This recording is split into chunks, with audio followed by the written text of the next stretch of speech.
Hello and welcome back to the SKYLIT Books podcast. I'm your host Tyler Austin, and today I am joined by Sina Grace. Sina Grace is a USA Today best-selling GLAAD award-winning comic book writer and artist, best known for his Iceman series at Marvel, Superman: The Harvest of Youth at DC, and autofiction at Image Comics. West Hollywood Monster Squad is his latest effort with artist Bradley Clayton, and he is my coworker and friend. Welcome to the pod, Sina. Thank you. Anytime someone says friend, I just think of Ludo and Labyrinth, and it's like friend. Friend. It's just this especially because I'm new to the SKYLIT family, and so anytime I feel truly welcome or truly a part of it, I'm in my head. I'm like Ludo. I'm like friend. I'm just so happy. Hey, at this point, you're basically a vet. I mean, you're new, but 4 months in retail, 5 months in retail is like 10 years. So you're in. Oh, I think it's 6 months now because is it 6 months? Well, I started in November because it's it was a holiday. It was a holiday hire, so. I mean, we're getting to 6 months. I don't know when, but it's sometime in November, and then. Yeah, 5 to 6 months. I mean, that is how time works. It keeps moving. This is actually technically longer.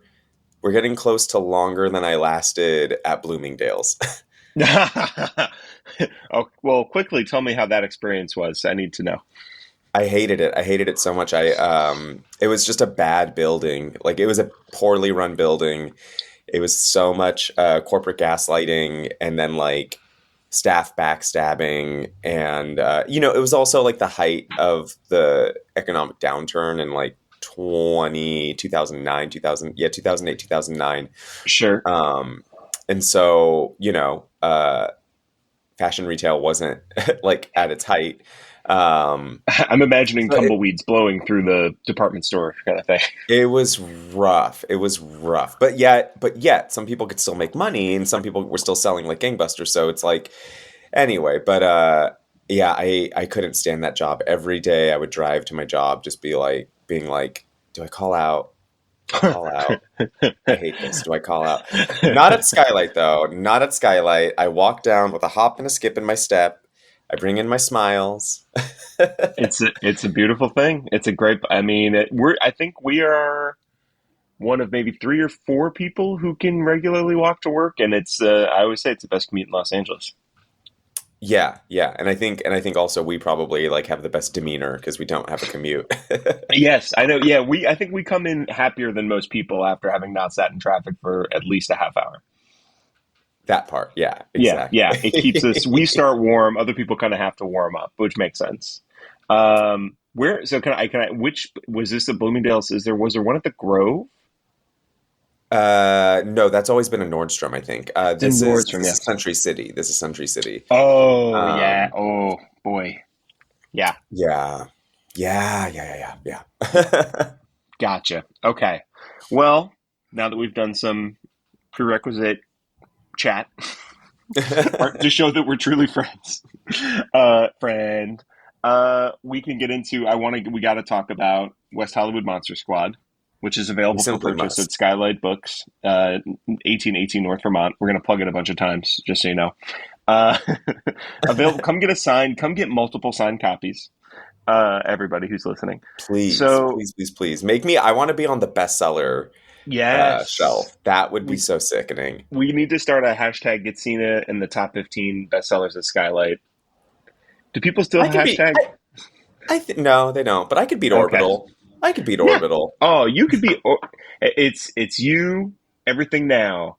That Rick Rubin book, which I think has maybe slipped finally. All the Miranda big July. Ones. Miranda July. Oh, you cannot. Miranda July is untouchable. No, I think and Everything Now, that thing sells itself, but and I love it monster. Too. So I sell it as well. So no, so good. It's so good, but just let it be known right now, Rosecrans, Sina is coming for you. I would like to just be at the table. He's coming for you. No, he's gunning for. You want quarrel. You want literary quarrels. Yeah, we want a battle. Okay, it's gonna be fine. Well, either way, if you're close, it's gonna be good. But we're gonna get you there. So basically, I guess I'll just very briefly, West Hollywood Monster Squad, which obviously like so charming and so fun. Just a very quick overview is that basically three best friends are going out for a night in West Hollywood when we're gonna get into it, but I'll just say basically all hell breaks loose, and bonds are forged or reforged even. Friendships are tested, emotional growth is made. Pink snow is falling from the sky. With all of this in mind, and you talk about this very eloquently in the back of the book, but I would love to just kind of give you the platform to say where did this all come from? Where did this idea originate, and how does it sort of end up in the final form of West Hollywood Monster Squad? Yeah, the idea came from it was like years and years ago. This took like a long time to be what it is. And I don't know how much of that is said in the back of the book that it took like maybe 7 or 8 years. But originally, like the idea happened like I was going out with some friends and I was just like turbo gay. Like I was like in short shorts, knee-high socks, boots, crazy jacket, and then like a hat with like gold studded spikes on it or whatever, gold spikes on it. And I was just kind of like to my friend, I was like, oh my God, like what if the zombie apocalypse happened and like this is my outfit? Like this is my Michonne outfit for like the foreseeable future because like, when you're in an apocalypse, which we just were, uh, we had our fires and actually that same thought occurred to me, but I'm getting ahead of myself, but I was just like, what if this is what like my outfit is? And my friend was like, you're fucking stupid. Get in the Uber. This is back when I was still smoking weed. And so like, but that idea always stuck with me, like that visual of like, what if the apocalypse followed like the group of queer kids on their night out? And it sort of stuck with me. The original bad guy was aliens.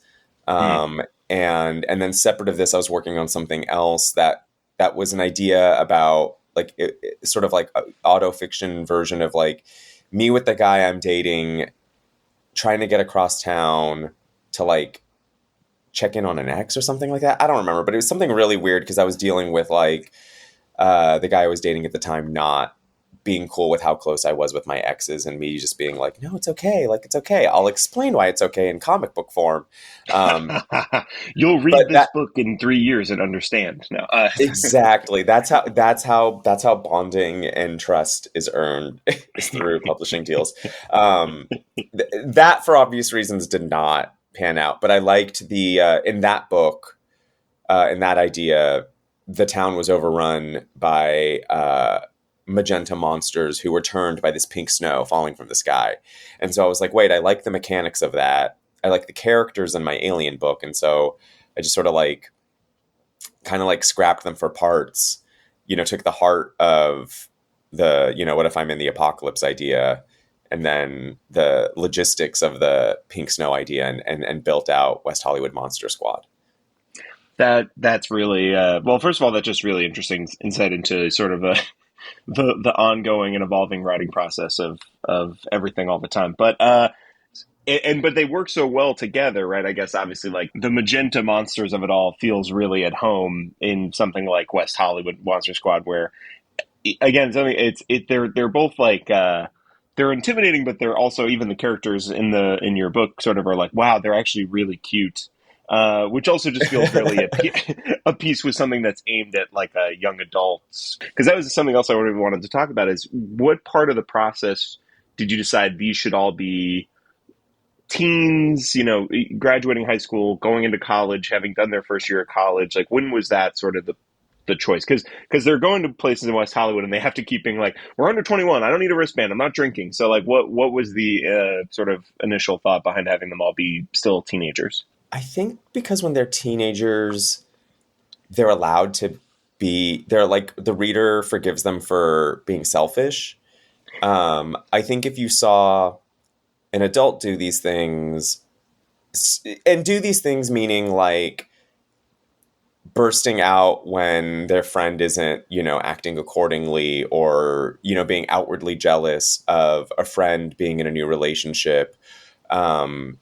Just like sort of these little petty behaviors that like really honestly like I'm in my 30s. I'm seeing my friends act this way too. But the reader can follow them. The reader can go with it. And I just kind of it also went back to like I wanted to make something Buffy-esque without without needing to project like me and my friends onto characters that didn't actually look like us. And that's been sort of something I've been doing a lot lately. Like I made some comic books called Rockstar and Softboy, which was sort of like my version of like Romy and Michelle, Barb and Star. But again, it's just two gay men in their 20s, maybe even early 30s, having a gay old time. Just so that way it's like I was just so done being like, I'm the Mary, you're the Rhoda. I wanted to be like, I'm the Rockstar, you're the soft boy. And same with like a Scooby Gang. I just kind of wanted to create something so iconic and well, like with like well curated for younger audiences. So they just have that right there. You know what I mean? They don't have to kind of like squint their eyes to be like, yeah, I'm that character. I could feel that was sort of, I felt like there was something important in having exactly teenagers, so who are already going through a volatile time generally, as being a teenager, having something that they could kind of see themselves in more easily makes a lot of sense to me. As they're trying to mature and figure out who they are and how are these relationships going to continue from child. I mean, that's it's such a potent sort of idea, that feeling of like being on the edge of, well, these have been my friends my whole life. And your whole life is only, 18 years long. And then you're like, Yeah. well, then how am I going to take these people into, my future and who I'm going to be, is so interesting. I also have to quickly shout out your Mary Tyler Moore reference. I think if you had to be like, how many 30-year-olds between the two of us do we know that also would get that reference? I need to know. I know. Well, yeah, you telling me what shows you and your wife watch, I'm like, oh yeah, we're cut from the same cloth. Like, Yeah. I definitely I hold space for those on top of all my Real Housewives. It's the best. I love her so much. I love your wife too. She's great. Oh, you love Mary Tyler Moore so much. Mary Tyler Moore. Hey, love my wife. Love my wife. Mary Tyler Moore, incredible though. I will, and I will say something. Sorry, this is going to be very like I've been like excavating the past a lot with one of my friends from high school. We kind of lost touch in high school because she was like 16, 17, dating guys in their like late 20s and just sort of like acting away. And I was like, yo, I'm not ready to grow up. Like, what are you like? This is hard to watch. And, we've now had these years and we've been rebuilding and stuff. And it kind of like comes back to like, sorry, just like sort of like, yeah, what the fuck are these like older guys thinking? Like she wasn't even paying her own bills. Like she didn't even pay her own cell phone bill. Like what does this guy want besides like absolute control and like complete like, feeding of his ego? Because there's no partnership there with someone who, like you said, it's just like lived all of 18 years. And, and maybe like 6 of them is when their brain is like formed enough to like, think about decision making. It's just, anyway, it's one of those things where, just to kind of really like point at when you're that young, you have like no frame of reference. And it's just been on my mind lately. For anything. It's so fun. It's funny you bring this up as like, because obviously I went to high school where that kind of stuff was happening as well. But we were talking with friends recently about like, I think it was Emily in Paris, a show that I don't watch, but someone else watched. And like Emily of Paris, like makes some mistake and like accidentally spends the night with like a 17-year-old or something. I'm not I don't know all the ins and outs, but apparently he's, very mature for his age. But I was like, I was hearing someone describe this to me and I was like, that is now being 30 years old or 33 years old. And like, I don't know. I'm sure you feel the same way. When like a teenaged person walks into SKYLIT Books, I'm like, you're not even old enough to be in this conversation with me.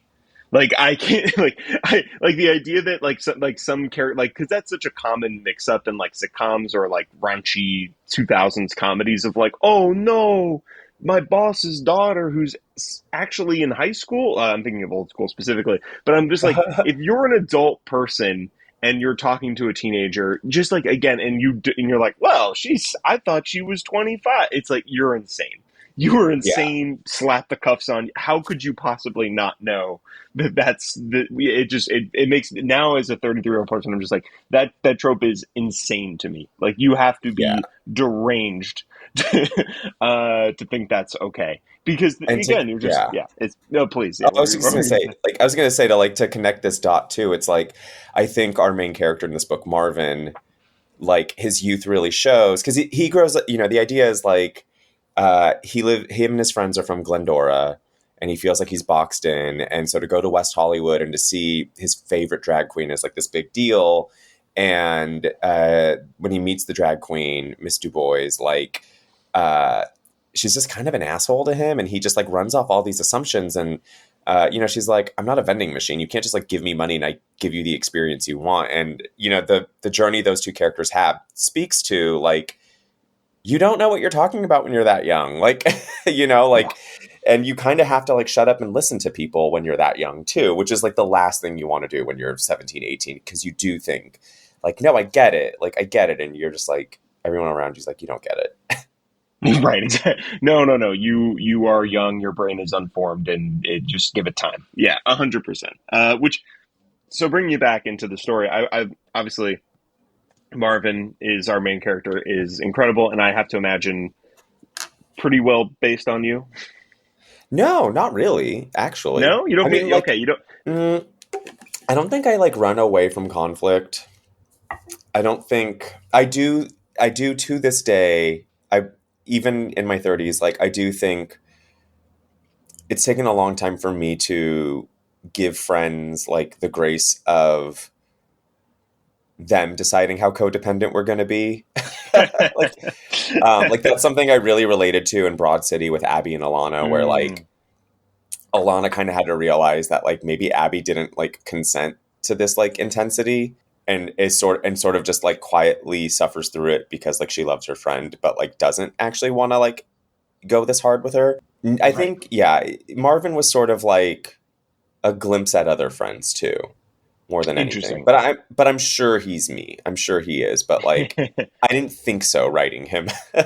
Right, you weren't being like, well, I'm putting all of myself into this character necessarily, but obviously based through sort of your experiences as a young man going out in West Hollywood like that, and with a group of friends, I didn't and that. go out to West Hollywood though. That's the thing. Oh my God. I was like such a no, I just like wanted to go to the movies and stuff. I didn't really get Oh, into okay. drag until my like 20s. But anyway, yeah, sorry. I know I'm Oh ruining no, everything. that's no, no, But no. no, Hey, look, hey, no, tell me the truth. Okay, this is a truth I telling loved going to podcast. concerts. I loved going to Ah, concerts. okay. That was my thing. I did try. I did use a fake ID once. Something else I learned. I wanted to put this on the internet, but I didn't want to like screw over Amoeba. Um, but when I was younger, we went to see Rilo Kiley do a show at Amoeba Hollywood, and I was with this guy who had gone from being in a band and was becoming a photographer. And he was like, "Oh, just like meet up with me and bring some cameras," because we didn't wait in line or anything. And it was right when More Adventures came out, and so it was like packed, packed, packed. And he's like, "Just follow my lead." And so it's like me and my friend Melissa, and we're holding cameras. And the guy at the door is like no flash photography, we're at capacity. And then he just said like, "Oh, the label sent us to take pictures for the website."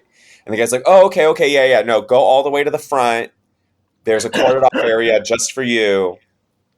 And so suddenly we were like right in the front. And so then my first day of college at UC Santa Cruz, it's like me and like two other kids, Matt and Christine. I was just like, "Hey, Rilo Kiley's playing at Amoeba in San Francisco. I've got an idea. Like, let's see if we can find a ride back." We somehow found some kid's parent, like, because this was like orientation or whatever. Some kid's parent was driving back to San Francisco, gave us a ride up, and then we go to Amoeba and do the same thing all over again, where it's like they're like no cameras, and we're like, and I'm just like, the website sent us, I mean, the label sent us to take pictures for the website. And the guy's like, oh, sorry. Yeah, the band's not here. Just like go into the green room. There's like snacks and waters and stuff. Like grab whatever you need. And at that point I was like, okay, that's like pushing it too much. Cause like I've known Jenny since I was like in high school. I was like, if she sees me, she's going to like get so pissed off. So anyway, we're doing the thing though. We're like in our own corded off area. And I'm like, just pretend you're taking some pictures.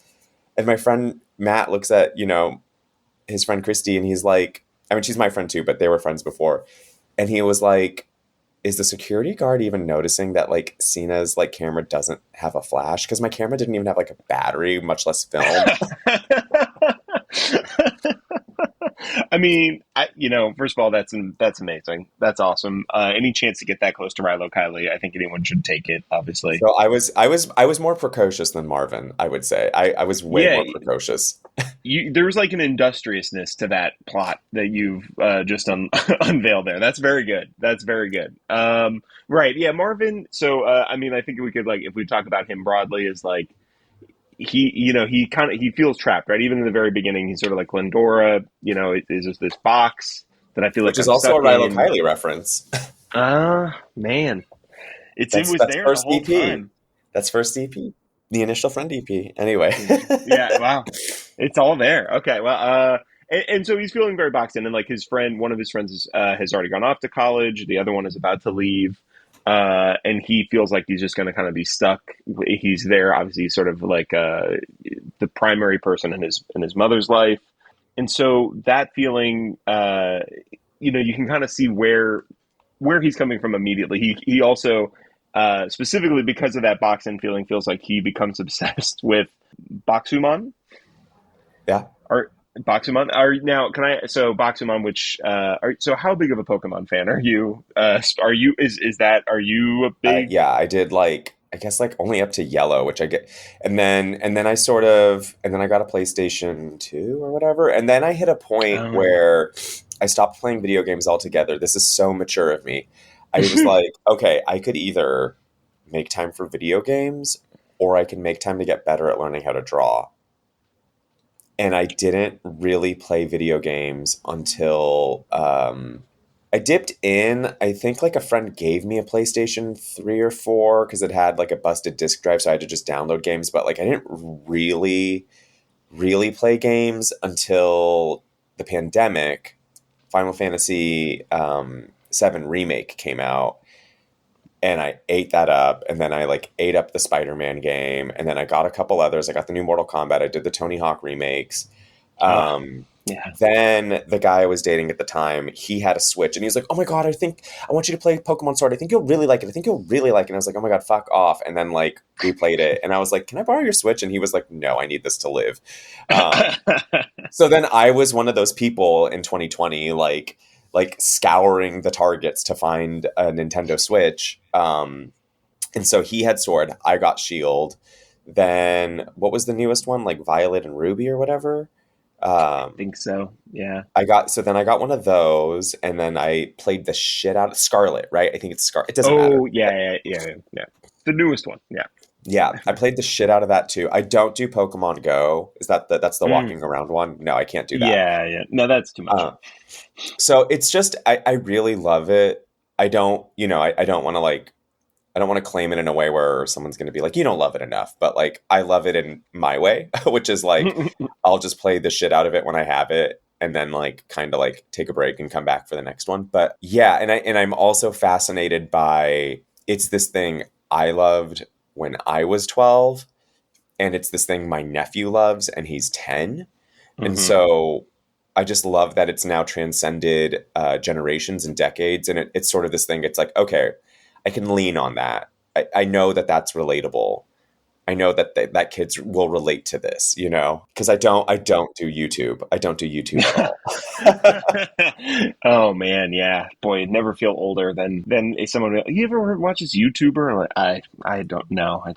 But it is amazing. It has become this like, yeah, practically an institution. I mean, that is just sort of passed down now.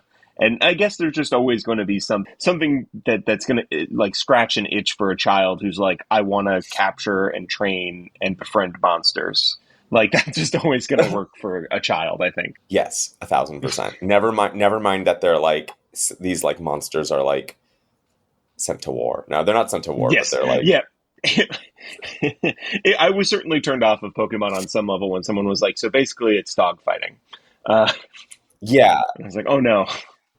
But it seems like in their world, like they're very, like they seem like they have a cush life once they're captured, and I don't know. Let's not stare too hard, everybody, Yeah, on that, on exactly. that, on that. Please, come on, just let me enjoy this video game. We don't need to Neil deGrasse Tyson this. We don't have to be like, oh, actually, blah blah blah blah blah. It's fine. It's fine. They're happy. They live. The inside of the Pokeball is huge. It's a mansion in there. They love it. It's great. Don't worry about it. So again, so Marvin, all the characters are great. There's obviously there's Giselle, who's like the third member of the Triumvirate, and then who's like coming to pick up Marvin as they're going to go out, and then there's Annie, who seems to be like obviously like that is Marvin's. They're the kind of the strongest bond there. Yeah. So in I think there's a very lovely dedication at the beginning of the book. So is Annie where is that a person from you kind of pull from your own life, or just a friendship in general that you're kind of trying to pull from, or where exactly does Annie come from? Annie kind of actually came from, if I like in my head, I'm like, this is if I was like friends with Mariko Tamaki in high school. Okay. Um, like just sort of someone who's like two steps ahead of you maturity wise and will put up with your bullshit, like it, like that kind of friend who like your quirks are just not their trigger point. So Mm-hmm. they can put up with a lot of you and you wouldn't even know you're being a lot because that friend just doesn't care about Right. those things. You know what I mean? And Yeah. I Yes. No, I've both been that friend and had those friends, so I get it.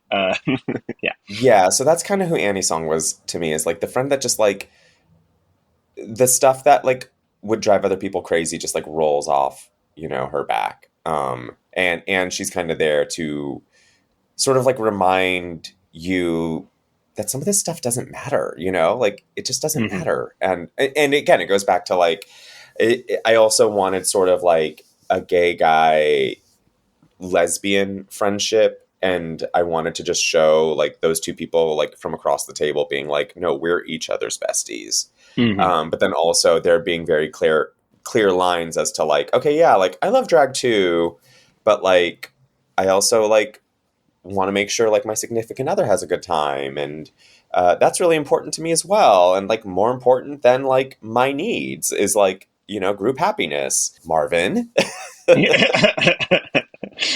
Well, and that's such a funny. Well, first of all, I was going to say, significant other reminded me of one of my favorite bits of like Marvin language, because Marvin talks like an internet teen in a way that is like perfect, like it's so honed and lovely. But him saying "sig off," like any "sig off," I was like, oh, I'm like right on the wavelength. I get it perfectly. This is great. Yeah, my my lawyer, who was way older than us, was like, "There's a typo in the book. There's a typo in the book." That's I truly like it took me because I feel like that's something I probably only heard spoken, so to see it written is like kind of jarring, and then I was like, oh right, no, I'm hearing it in his voice. It's perfect. But there's something so interesting about like that, the high stakes of like meeting your best friend's partner or person for the first time, or not even if I think it's is it the it would technically be the first time, right? It was a big surprise for Marvin Yeah, to have met yeah, the other Annie. yeah, They're both named Annie, which is hilarious as well. yeah. I loved doing that. That felt really brat of me, and it also felt very like queer femme, because Annie Danis uses non-binary pronouns. Not that you did anything wrong so far. I'm just getting ahead of us. I thank you. Keep me honest. So Annie, it's right. There's Annie and Annie Davis, which is just so fun, and I love the moment where it's just yeah. And then when you full name someone, is also always the best. Where you're just like Annie Davis. That's the only thing I know how to. They're Annie Davis to me. I guess one of the big things I really wanted to sort of call out within the book is like all of the dynamics. They're so there's I guess really what I'm trying, there's so many dynamics at play, and I think that's such a fun one. I mean, it's something that like obviously you can experience throughout your 20s 30s, meeting someone's partner, and whether or not you this person who you really like who the person, do you like the person they're with, and how does that work? And like that's such a potent sort of feeling of like, "Ugh, can we all agree?" And then when you do meet one of your friends partners who you like, and you're like, oh my gosh, actually I like them way more than my friend to begin with. It's also funny, but especially when you're like, this is my best friend, I just want things to be like the way they were in high school, and it's like they've taken this step and matured by taking in someone romantically, and then being like, well, where now do I fit in with this person when they're around with their partner, is so like just ripe. And so I guess just, if you want to talk a little bit about that dynamic, and kind of if there was anything specific you were trying to get at there. Yeah, I sorry, I just hit the table. Because you're so passionate. I'm so freaking passionate. Yeah, I think that's like a good lesson for like the main thing that I kind of wanted to like do with that is, and this is like a major lesson once again that we can learn at any age, but I think it's really important when you're younger, is like it kind of doesn't matter what you think of your partner's like new person, because they made that decision, they're gonna do it, and at the end of the day they will drop you if you put up, and obviously look, they'll also drop you too if it's an abusive relationship, because they're stuck in an abusive relationship. Mm-hmm. All you can do is just sort of like actively listen and be there. And then also too, it's like, well, like you really caught this person's heart, like let me figure out why. Mm-hmm. And even if you're not impressed, like it just sort of like, it's just a good lesson. Like it doesn't matter, it just doesn't matter, because like that's the decision this person made, and they are happy or seemingly seem happy. And if they're not happy, just give them the space to communicate with you. I just don't know how many times like friends have been like, we broke up, and you're like, that person sucked, I hated that person the whole time, and then 2.5 weeks later they're like, we're trying again, and you're just sort of stuck with like, oh dear. Yeah. And also too, it's like you don't want to make that friend feel stupid for giving that person the time you gave them. So all that is to say is like the lesson there was kind of like, who cares? Just like be happy for your friend, try to see the value, or like whatever. And he really can't do that. He's so stuck in his way and doesn't give Annie Danis like the time to be like the hero. You know what I mean? Completely. And what we kind of learn, it's Annie Davis, right? Am I Danis. saying Danis. Danis. Oh, excuse me. Yeah, for some. Okay, sorry. It might be Dannis. Danis. I don't know. Me and the artist have argued about that. Bradley was like, it's Danis. And I was like, it's Danis. I took the name from a classmate in high school. Like, anyway, doesn't matter. I'm the creator. I say, truly, if what a great trick. I love doing that as well. Like, I will, if we're ever looking for like a name, like a last name, just like scroll through Facebook to like find someone who I went to high school with who has like an unusual last name, and just like, perfect, got it, perfect. But so Annie Danis, like we come to learn that they're just like the sweetest person, and like really is obsessed with Annie, and like talks about how like, oh, we were in this yoga class together, and like I would go and research Annie's band shirts, like the band that they like, so I could kind of be, have something to talk to them about. Like they're so great, and which is always the fun. I mean, it's like in some ways when you're that person who now feels like you're being edged out, is like almost worse, where you're like, oh, and they're great, like, and they're so nice, and I see, but like, why are they, that idea of like splitting time, of like, splitting your friend up, is such a point of like maturation, where you're like, well, if this person's out there dating somebody else, like, where do I land in their life now if I'm not the most important person in their life anymore? That is also something that I personally did with this guy I dated in college and yoga class. I would like look at his shirts and just, because I knew he was gay. But like, I just was like trying to figure out some way to talk to him. And I think like he had like an AIDS walk shirt, and I like walked up and I was like, did you do the AIDS walk?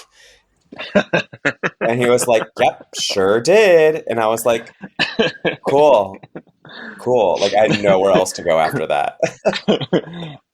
I've walked before. Yeah. Oh my God. Well, let me know when the next one is. Does that do it? Yeah. That's a I wouldn't call it a perfect segue, but there's something I really loved about the book as well, where you kind of manage through these characters and through the people we meet over the course of the night to really touch on these bigger issues obviously like with Marvin, we through meeting Roland, this character who he has a past with, he would kind of obviously deal with like what it is, for someone who's queer and a teen to, to be bullied and kind of not be able to come out on their own terms.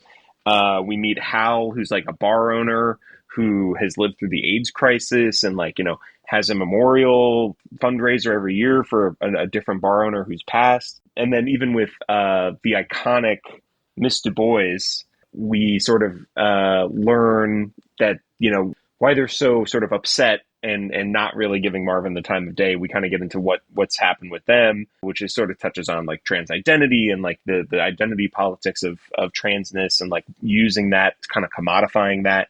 It's this book that is about teenagers fighting pink magenta monsters, but also you get all this other stuff in there. And I guess just, and it's told perfectly through these characters, which is always really nice when you can get that stuff.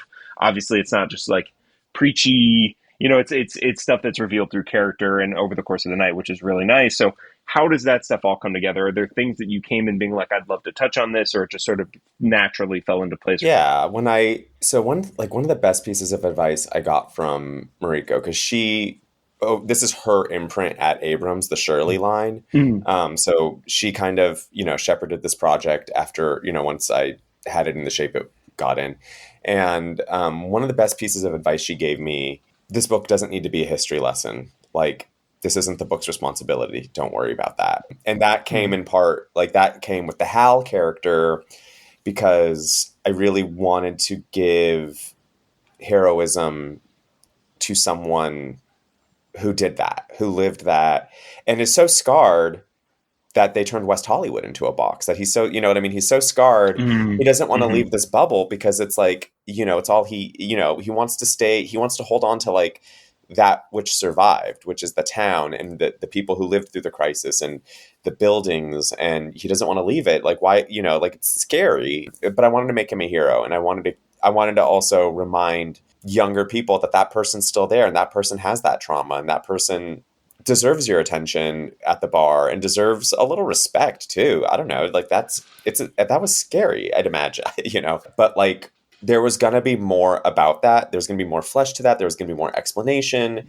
And Mariko was like, this isn't a history lesson. Like, don't worry. Your book is not a history lesson. And so that was a really good bit of advice in terms of like juggling how much to talk about sort of headier issues that inhabit the communities like DNA. And then same with Miss Du Bois. Originally, when this had started, RuPaul had been very resistant to openly trans drag queens being on the show. She's since evolved from that POV, but her original POV was like, my drag is like very pageant-y, and it's very much like, how well can men build on the mirage of like femininity?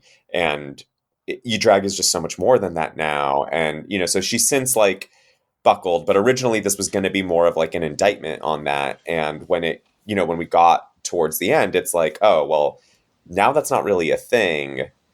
So what is the thing? Because, what's interesting about being trans and entering the world of pop culture now.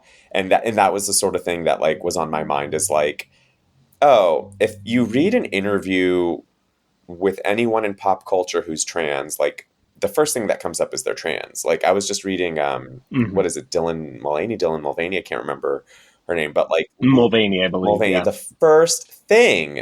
first sentence in the interview was like about being trans. And it's like, wasn't it about like your skill? And it's like same with like Tori Peters, to bring it back to literature.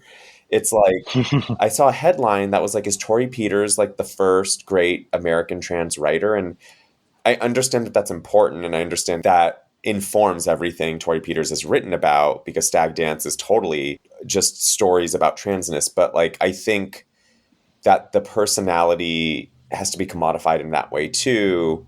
I was just interested in like, someone being like, man, fuck off. Like, can't I just be great at what I do? Like, can't I just be great for being me and not have to like peddle this like other thing to give you what you need to like feel good about yourself. And so it was just, that sort of like informed me, is just like, what are the next steps of the conversation, or what are, and what specificity can I offer as like someone who is a part of this that makes me telling this story all the more true and special to like the people that the story reflects.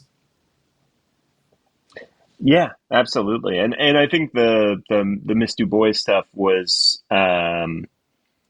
yeah, that was particularly like enlightening to me because that was just not, it was not where I'd expected that to go, and I think that was such an interesting point to make because and you're so right about, obviously that is the thing about when it's like if someone is trans, but it goes even so much further back of like, if it's, you're the first great black writer, you're the first great queer writer, like a woman, like even I spoke to a friend of mine on this podcast probably like a year and a half ago, buy her book, Sophia Benoit, but even she was sort of talking about how resistant she was to the idea of her book just being like, it's a young woman book about like growing up and blah blah blah. It's like this, the framing of everything and like having to be commodifying like sort of your own identity to be like, yeah, that's it fits into this clean little box and we can all understand like this is what it is. And it's like, well, no, I actually wanted to talk about these other issues and other things that were important to me that don't necessarily fit into what you would think I like or who I am. But it's like, but I'm a full person who contains multitudes. And so it's obviously, again, it's like Miss Du Bois has been put into the same kind of box that sort of everybody has been, and is like choosing similarly to be like, I'm going to turn down this large career life changing opportunity because I refuse to be framed the way that the producers of a drag race-esque show want me to be framed as, which I think is just, it speaks thematically to how well every character kind of has their own sort of thing. And when you learn that, you're like, oh, I get it. Miss Du Bois, you are iconic forever. We love you. Yeah, thank you. Well, thank you for saying that. Yeah, it's this book, like, it's funny because my instincts are usually like, if something doesn't feel right, then something's wrong, and kind of like that's not the path to go. And this book didn't, parts of this book came out so easy from me, and parts of this book did not come out easy. Like, case in point, like I knew I wanted these kids, but I knew the aliens weren't working. Mm. And so just like the ending of this book really took a minute, and it was so hard to kind of figure out how to land, like how to find these beats. And I'm so glad that like, I really love the final version of this book, and sort of once again to kind of like, show how the cookies are made. I turned in a full draft of the script, and the script was written off an outline that was approved from a pitch document that was approved. So like when I turned in the script, I really thought like, okay, like this is the story, like we have it, like you've had all these moments in the production process to like say, no, this isn't working. And then in reading it, Mariko calls me and she's just like, hey, look, your first 80 pages are fantastic. Second 80 pages, they're fine. She's like, we could send those pages to the artist. They can draw those pages. The book will be fine. The book will do fine. She was like, but it's not fair to the first half to have that second half. I think you just need to sit with it and figure out how to keep the second half moving as well as you kept the first half moving. And part of it was like the original mission was like, we got to get Marvin back to his mom.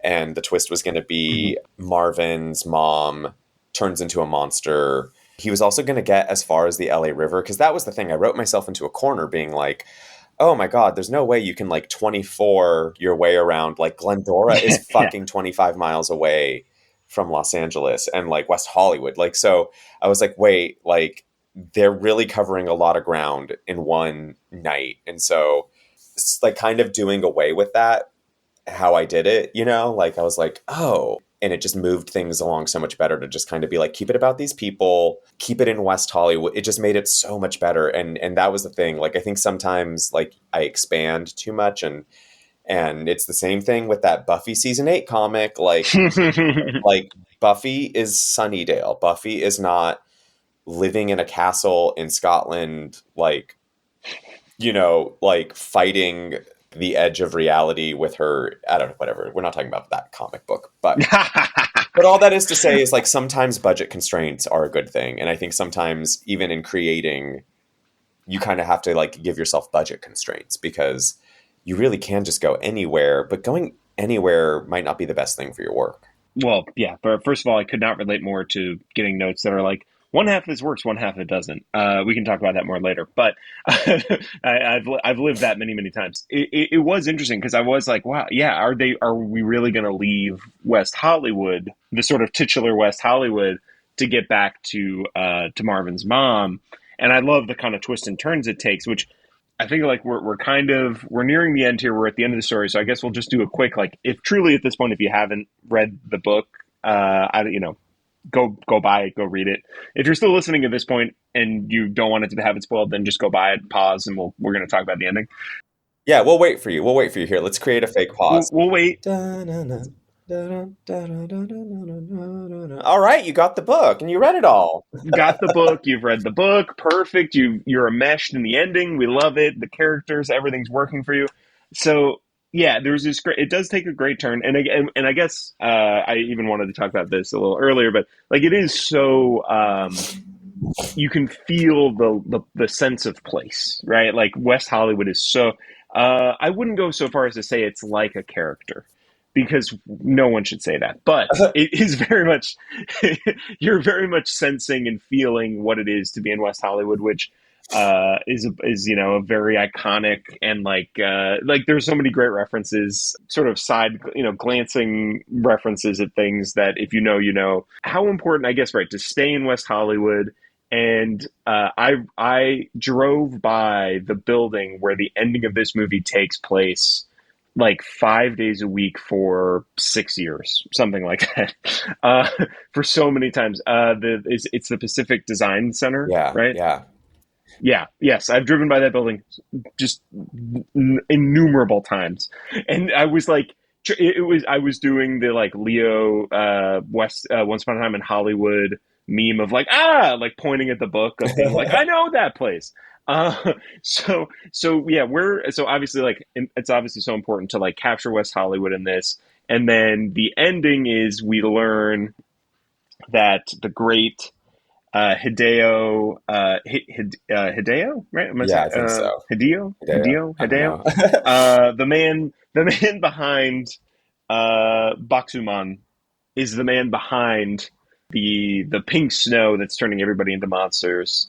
And he's sort of like this interesting, like he's sort of a Musk figure, I guess. You kind of paint him like a Pokemon Musk, industrialist, capitalist, tyrant monster, human lives don't matter kind of thing.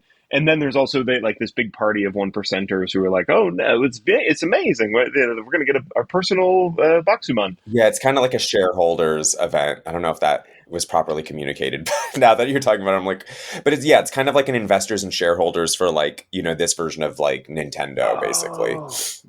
That makes perfect sense. Okay, I just took it as like he's showing off at like a rich person party, but I told that also. I might have just missed that. But yeah, so I guess where do you, it's perfect because obviously you like seed it throughout, and like at what point so you switch from aliens, and like where does this all sort of come from, and how do you decide like okay he's our big bad, and then also like obviously like he kind of offers this ultimatum or sort of like poison pill sort of kind of like, well, you could come work for me and become, which is like everything that Marvin wants, to leave Glendora to like have this job with this man he respects who like created this art that he sort of loves to engage with. Like, I guess just break it all down for me. I was fascinated. Yeah, so the original ending, and I had already done this in a different comic. I did like a video game send-up comic called Burn the Orphanage that is also, the whole thing is like a Sleigh Bells reference. I was like listening to Sleigh Bells today and I was like, I can't believe I did that, but I'll have to show you the book. But it was sort of like raid the building was the more important point rather than like get these characters to feel some kind of way with each other. And that was sort of part of the thing that like made it slow and not work. But so they like, there's all this effort around raiding this building, and they go through Koreatown to go to downtown because that's where the like Radbox offices were. and they had to go there. And I don't think there were like, it wasn't like a party. It wasn't like a shareholders party. And so all of it was this like really weird, small, insulated. It was like Shinra from Final Fantasy VII, to bring it back there. It was like they were raiding Shinra, and it just wasn't the same. And I have my endings a little like clogged up in my brain, because like I'm trying to do recall for you and I don't remember what the final ending is, but like there was a lot more about the Boxumon guy's relationship with his dad and his best friend, and I don't remember what's in the book anymore.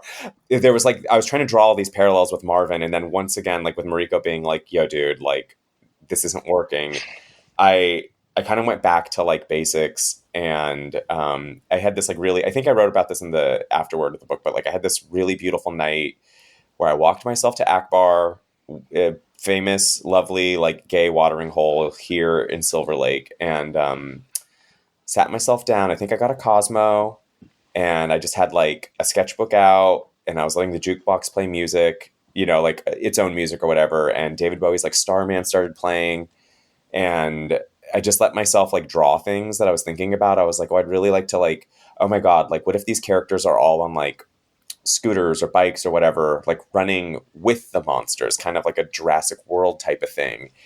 I was like, oh, that's kind of cool. And then I was like, oh, and a big influence for me tonally was like Adventures in Babysitting. Oh, sure. And I was like, what's my version of them on the side of a building? Like, what's the hilarious in this? And then I was like, oh my God, the Pacific Design Center. And so like bringing it back to that sort of was like, oh, well, in that scene, isn't there like a gala? And same with Die Hard. Like, it's like, oh, it's kind of like all around this like swanky event. I kind of like, what if this was like around a swanky event? And what if there are people? And what if, corporate complicity is like a part of it? And I didn't want to touch on COVID, but I think around that point in the drafts realized, oh wait, there's something to say about like, it's just being contained in West Hollywood, and fuck the people who live in West Hollywood. And then I thought about the call to arms that the queer community like had internally when monkeypox became a thing. And so I tapped into that. I was like, oh, tap into that, Sina. Like that's real. That's so specific. That can be in here.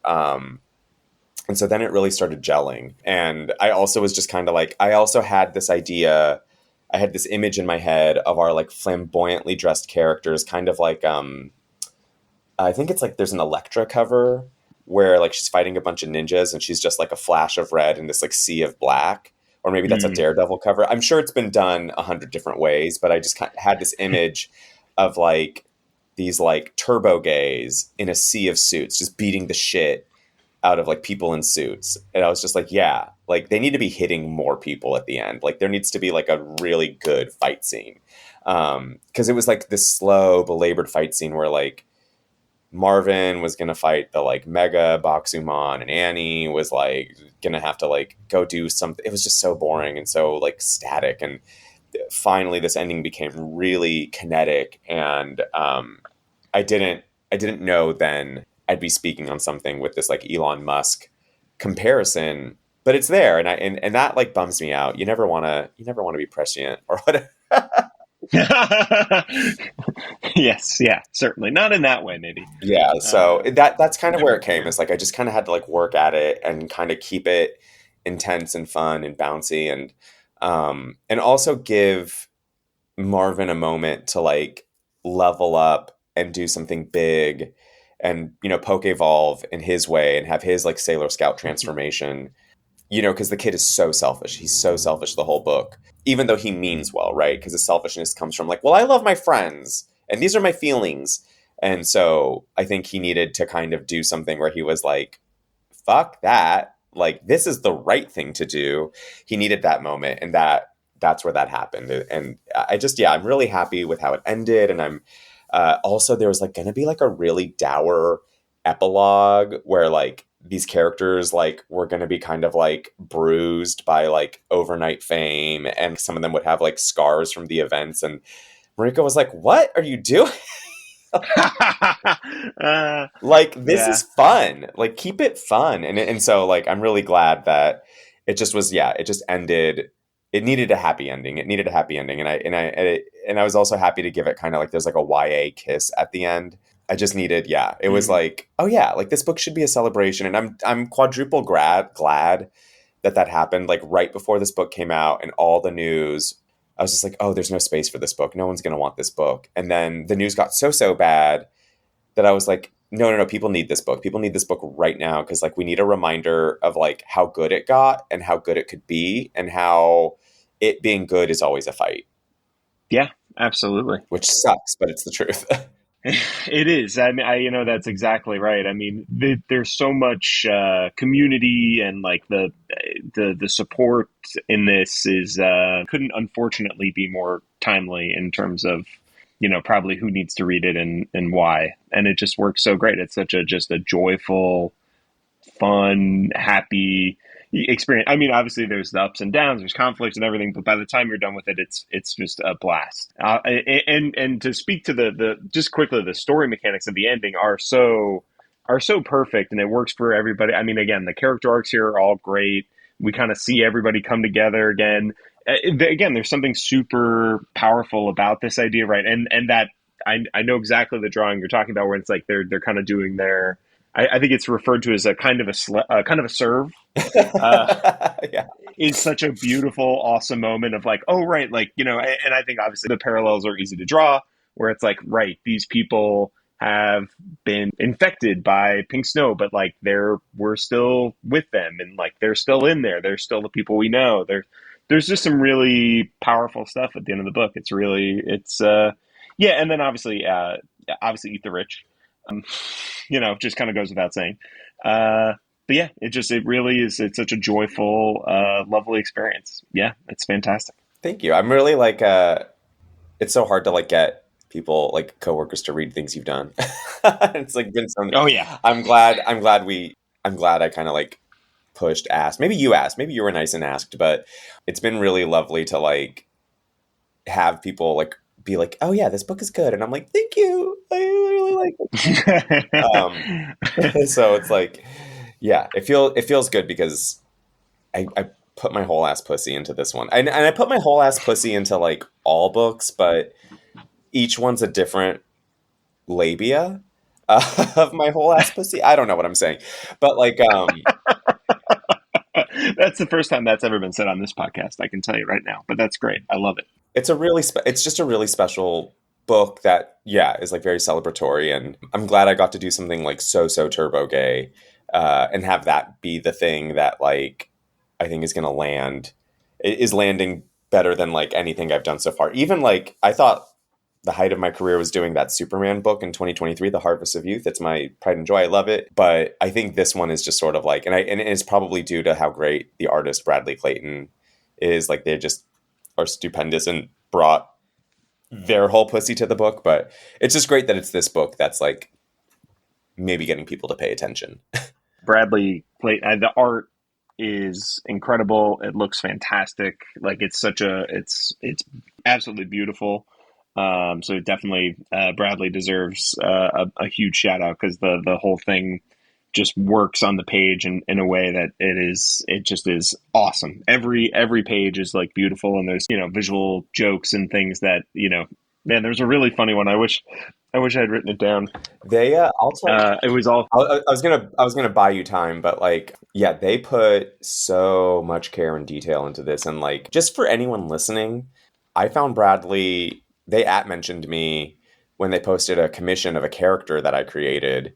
That happens. Like people just like can get discovered on the internet like that. Like, Bradley had other work out in the world, but had signed the contract for this, but had done a book at Dark Horse. That one came out sooner than this, because this one, like I said, took a lot of time to cook. But all that is to say is like, yeah, like you can get a book deal from just posting really good art on the internet. So just all that is to say, people out there, like just do your mentions and your tags, maybe even a hashtag. Anything's possible. Well, again, there's a million great little references in here. I think there's like a headline joke that I really enjoyed. They named a bar Rose's Turn, which my boyfriend really liked as a Gypsy fan. Oh, wow, that's really good. I was going to say on the hashtag joke, that's like a perfect, we should end the Herald. We need to end the scene on that. It was a great callback all the way to the beginning. Yeah, I mean, that's everything. There's so much. I mean, it feels funny to say this about like such a poppy, fun thing, but it's a rich text. And we could talk about it all day, but I would love to leave people with stuff to discover on their own. Yeah, we still kept some twists betwixt us. There's still like even though they know kind of where the story goes, they don't really know how they get there. Exactly, and there's a couple. There's maybe one or two characters who there's some relationships and things. So we'll leave it to people to discover it on their own. Thank you so much for doing this. It's been an absolute pleasure. And yeah, again, obviously, as you say, it's hard, it can be hard to get your coworkers to read or engage with things you've done. And it's always such a pleasure when you can engage with something your coworker's done, who's a person who you do want to support, obviously. And then when it turns out that it's fantastic, is obviously such a joy as well. So thank you for doing this. Thank you for writing the book. And it's just, it's been a pleasure. Same, ditto, likewise, thrice-wise, and yeah, thanks for having me, and thanks for being the best, and yeah, and also Justin's music is great. That was sort of one, like, he was playing his music, and I was like, who is this? He's like, it's me, and I was like, oh, hey, you're good. You're good. And audience members, you will hear that as our intro and outro music. That's a Justin Remer Duck the Piano Wire original track that's going to bring us home out of this one. So I know, it's amazing, isn't it? We work with a lot of talented, lovely people. We're lucky. We're very lucky to work at SKYLIT Books beyond everything else. So, well, I guess with all that said, like I said, find Sina Grace's West Hollywood Monster Squad. It will be in the main location of the SKYLIT Books. It's also going to be on display both as a staff pick for at least the next couple months, as far as I know, / eventually will enter the bestseller. So it's always going to be there in a place of prominence. But you should also come in and look for and ask for any of Sina's other books that might be in the annex, or we can certainly try to order them in. Oh yeah, we gotta order Superman: The Harvest of Youth. The store doesn't have any copies. Not that I've been pushing it, but like, it's a good one. Well, we have a new Superman movie coming out. You know, it's gonna time up beautifully. We'll get some signed copies on the shelf for the Arts Annex, which is 1814 North Vermont. Of course, our main location is 1818 North Vermont. So come on down and grab one of these and anything else you see that has Sina's name on it. And thank you so much for listening. We really appreciate it. Have a good one. Bye-bye.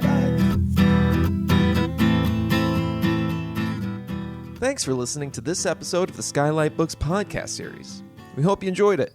If you'd like to check out the book featured in this episode, or others, please visit skylitbooks.com.